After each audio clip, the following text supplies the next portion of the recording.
Hi viewers, welcome to super power பக்தி channel. நான் இந்திரா. வைகாசி மாசத்துல வர கிருஷ்ணபக்ஷ ஏகாதசிக்கு வருதினி ஏகாதசி என்பது பெயர். இந்த வருதினி ஏகாதசிக்கு இருக்கும் சிறப்புகள் என்னென்னங்கிறத நம்ம பார்ப்போம். முதல் சிறப்பு, இந்த வருதினி ஏகாதசி சகல பாவங்களையும் அகற்றி சௌபாகியத்தை அளிக்கும். இரண்டாவது சிறப்பு, நம்மளுடைய பிறவி கடலை கடக்க இது ஒரு தோணி போல உதவும். மூன்றாவது சிறப்பு, தானங்கள்லயே சிறந்த தானம் அன்னதானம், அதைவிட சிறந்தது வித்யாதானம். இந்த வருதினி ஏகாதசி அன்னைக்கு விரதம் இருந்தா வித்யாதான பலனை அளிக்கும். நான்காவது சிறப்பு, இந்த வருதினி ஏகாதசி அன்னைக்கு செய்யும் சிறிய தானம் கூட 1000 மடங்கு பலனை அளிக்கும் வல்லமை படைத்தது.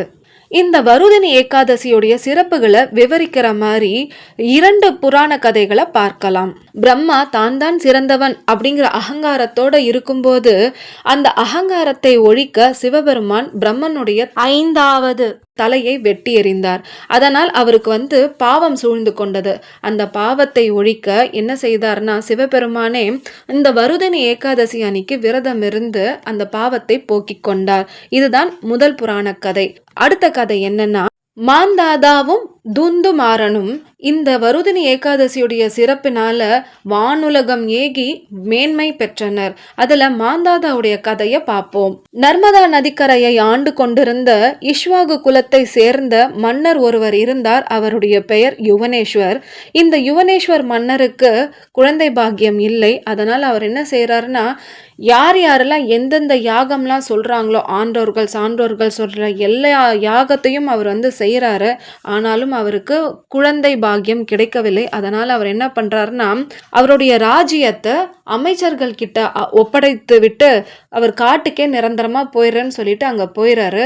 காட்டுக்குள்ள போயிட்டு புனித நூல்கள்ல இருக்கிற அந்த விரத முறைகள்லாம் நம்ம பின்பற்றி நம்ம ஆன்மீக வழியில போயிடணும்னு சொல்லி அவர் முடிவெடுத்து விரதம் இருக்கிறார். ஒரு நாள் அப்படி விரதம் இருக்கும்போது அன்னம் சாப்பிடக்கூடாது, நிர்ஜலமா இருக்கணும், தண்ணியும் குடிக்க கூடாது. ஆனா அவருடைய ஆத்மா ரொம்ப தாகமா இருக்குன்னு ரொம்ப வெறியோட இருக்கு. அதனால அவர் என்ன பண்றாருன்னா, அந்த காட்டுக்குள்ள தண்ணியை தேடி அலையிறாரு.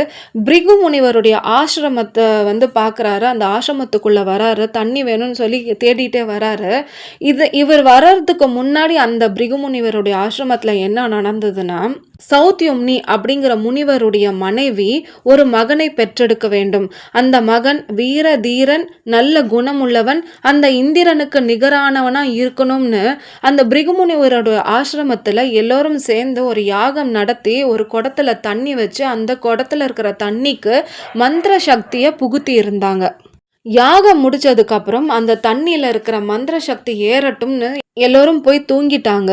இந்த சமயத்துல தான் இந்த மன்னர், அதாவது யுவனேஸ்வர் மன்னர் அங்க தண்ணி தாகத்துக்கு தேடுறாரு. கூப்பிட்டுக்கிட்டே இருக்காரு, எனக்கு தண்ணி தாகமா இருக்கு, யாராவது ஆசிரமத்துல இருந்தா தண்ணி தாங்க அப்படின்னு கேட்கிறாரு. யாருமே வரல.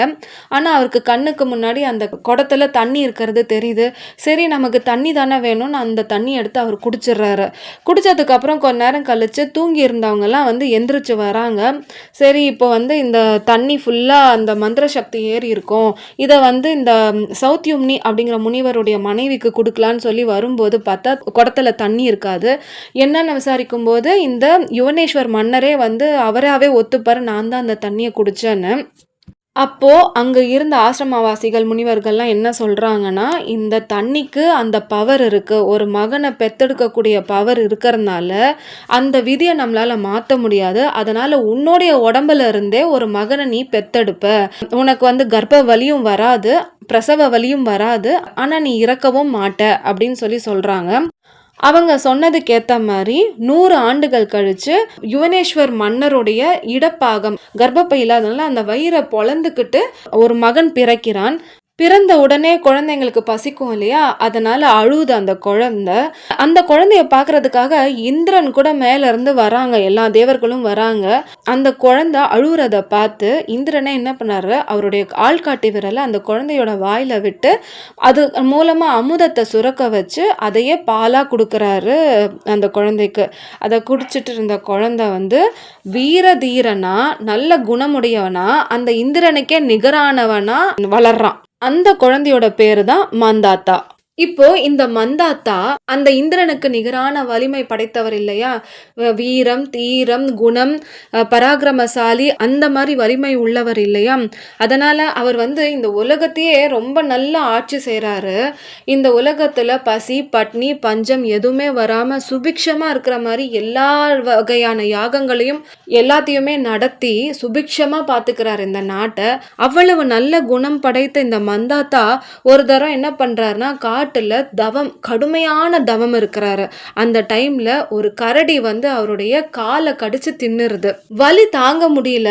ஆனாலுமே அவர் என்ன பண்றாருன்னா, அந்த பெருமாளை நோக்கி, அந்த விஷ்ணு பெருமானை நோக்கி அவர் ஆழ்ந்த தவம் புரிகிறாரு. அப்போ விஷ்ணு பெருமான் அவருக்கு முன்னாடி தோன்றி அந்த வலியினுடைய காரணம் என்ன, அவருக்கு ஏற்பட்ட சாபம் என்னங்கிறத விவரிக்கிறாரு. என்னன்னா, நீ முன் ஜென்மத்தில் செய்த பாவத்துடைய பலனாதான் இந்த ஜென்மத்தில் நீ இந்த வலியையும் வேதனையையும் அனுபவிக்கிற அப்படின்னு சொல்லி அதுக்கு அந்த பாவ விமோச்சனத்தையும் சொல்றாரு. யாரு? பெருமாளே சொல்றாரு. என்னன்னா, நீ வருதினி ஏகாதசி அன்னைக்கு விரதம் இருந்து பூஜைகள் செஞ்சா உன்னுடைய பாவம் எல்லாம் அகலும் அப்படின்னு சொல்லி மறைறாரு. நம்ம மந்தாத்தா மன்னரும் பெருமாளுடைய அறிவுரைப்படி வருதினி ஏகாதசி அன்னைக்கு முறைப்படி விரதம் இருந்து நல்லபடியா பூஜைகளை முடித்த உடனேயே அவருக்கு இருந்த அந்த முன்ஜென்ம பாவங்கள் எல்லாமே நீங்கிடுச்சு. அது மட்டும் இல்லை, அவர் அதுக்கப்புறம் முக்தியும் அடைந்தார். ஸோ இந்த வருதினி ஏகாதசியுடைய பவர் என்னன்னா, இந்த ஜென்மம் போன ஜென்மம் எந்த ஜென்ம பாவங்களாக இருந்தாலும் சகல பாவங்களையும் அகற்றி நமக்கு சௌபாகியத்தையும் தரும், முக்தியையும் தரும். சரி, இந்த ஏகாதசி அன்னைக்கு செய்யக்கூடாதவை என்னென்ன அப்படின்னு பார்த்தா, இந்த ஏகாதசின்னு இல்லை, எந்த ஏகாதசியிலுமே உணவோ தாம்பூலமோ சந்தனமோ புஷ்பம் அதாவது பூக்கள், நித்திரை அதாவது தூங்கக்கூடாது, எண்ணெய் தேய்ச்சி குளிக்கக்கூடாது, உடற்பயிற்சி பண்ணவே கூடாது அப்படின்னு சொல்லப்படுது. இந்த வருதினி ஏகாதசி அன்னைக்கு விரதம் இருந்து முறைப்படி பூஜைகள் செய்தா அதனுடைய பலன் எப்படி இருக்கும்னா, 1000 சேனை எப்போவுமே நம்மளை காத்துக்கிட்டே இருக்கிற மாதிரி, 1000 சேனைகளுடைய பலம் எப்போவுமே நமக்கு ப்ரொடெக்ஷன் கொடுத்துக்கிட்டே இருக்கிற மாதிரி இருக்குமா இதனுடைய பலன். இத்தனை சிறப்புகள் மிக்க வருதினி ஏகாதசியை முறைப்படி விரதமிருந்து வழிபாடுகள் செய்து அதனுடைய பலனை நீங்கள் அனுபவிக்க என்னுடைய பிரார்த்தனை. இந்த வீடியோ உங்களுக்கு பிடிச்சிருந்தா லைக் பண்ணுங்கள், ஷேர் பண்ணுங்கள், சப்ஸ்கிரைப் பண்ணுங்கள். தேங்க்யூ.